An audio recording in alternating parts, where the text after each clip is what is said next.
चला पुढे चला.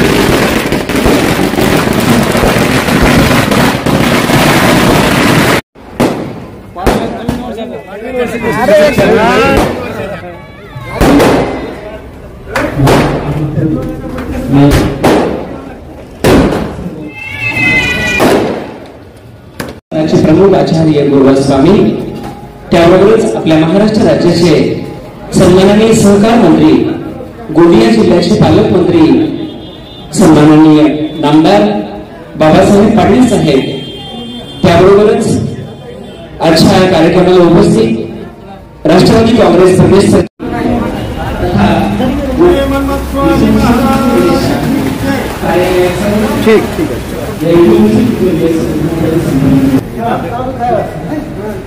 ठीक आहे. आज गुढीपाडवा, नवीन वर्ष, नवीन आकांक्षा, नवीन ध्येय, नवीन संकल्प करून आज अहमदपूर शहरामध्ये नांदेड येथील एज्युमोशन ट्युटोरियलचा शुभारंभ महाराष्ट्र राज्याचे सहकार राज्यमंत्री माननीय बाबासाहेब पाटील यांच्या हस्ते झालेला आहे. या ठिकाणी प्रमुख उपस्थिती भक्तिस्थळाचे प्रमुख आचार्य गुरुस्वामी, त्यानंतर प्रचंडा देवस्थानचे, रोकडोबा देवस्थानचे हरिभक्त परायणकार किशन महाराज आणि शिक्षणप्रेमी हे मोठ्या प्रमाणावर उपस्थित होते. या ठिकाणी अहमदपूरला जी कमतरता होती, अहमदपूर शहरामध्ये 10वी पर्यंतचा निकाल सध्या खूपच जोरात लागतो की जो राज्यामध्ये सर्वोच्च निकाल आहे. एकेकाळी अहमदपूर शहरामध्ये मीनाक्षी नलवले पासून सुरुवात झाली होती आणि जवळपास 2010-12 पर्यंत दरवर्षी शेकडो मुलं MBBS ला जात होती. दरवर्षी 300 ते 400 मुलं इंजिनिअरिंगला जात होती. परंतु जेव्हाही मेडिकलसाठी नीट नावाची परीक्षा आली, जी नीट परीक्षा CBSE बेस्ड आहे, त्या ठिकाणी मात्र अहमदपूर हे थोडंसं कमी पडलं असं माझं प्रांजळ मत आहे. आणि मग हे शिवकुमार हिप्परगे सर ही जी कमतरता आहे ती भरून काढण्यासाठी त्यांनी अहमदपूरमध्ये CBSE बेस्ड असे क्लासेस सुरू केलेले आहेत.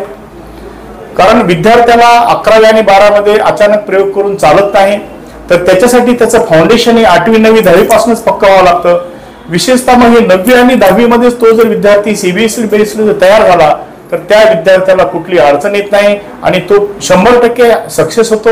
या ठिकाणी ही जे आमचे मी सध्या या एज्युकेशन मोशनचा अविभाज्य भाग झालेला आहे. आणि यानंतर याच्याशिवाय महाराष्ट्र शासनाने सध्या जी एज्युकेशन मध्ये फार मोठे बदल केलेले आहेत. राज्यामध्ये CBSE पॅटर्न लागू केलेला आहे. यावर्षी पहिलीमध्ये बदल होणार आहे तर 2028 पर्यंत म्हणजे 12वी पर्यंत संपूर्ण हा CBSE पॅटर्न असेल. कारण सध्या जे पालकांची मागणी आहे, प्रत्येक पालकाला वाटते की आपला मुलगा हा CBSE स्कूलमध्ये टाकला पाहिजे. परंतु CBSE स्कूलची अडचण अशी की CBSE स्कूल ह्या नॉन ग्रँटेड आहेत आणि नॉन ग्रँटेड असल्यामुळे संस्था चालक त्या ठिकाणी पूर्ण क्वालिफाईड किंवा पूर्ण पेमेंटवर शिक्षक देऊ शकत नाहीत आणि त्याच्यामुळे त्या ठिकाणी शिक्षक बदलावे लागतात किंवा अपुऱ्या पगारामध्ये त्यांना चांगले शिक्षक मिळत नाहीत आणि मग या महाराष्ट्राच्या मुलांची खूप कुचंबना होते. आणि ही अडचण सध्या महाराष्ट्र शासनाने दूर केली नाही. येत्या 3-4 वर्षामध्ये हे सगळं चित्र बदललेलं असेल, कारण महाराष्ट्राने स्वतःचा CBSE सिलेबस स्वीकारला आहे.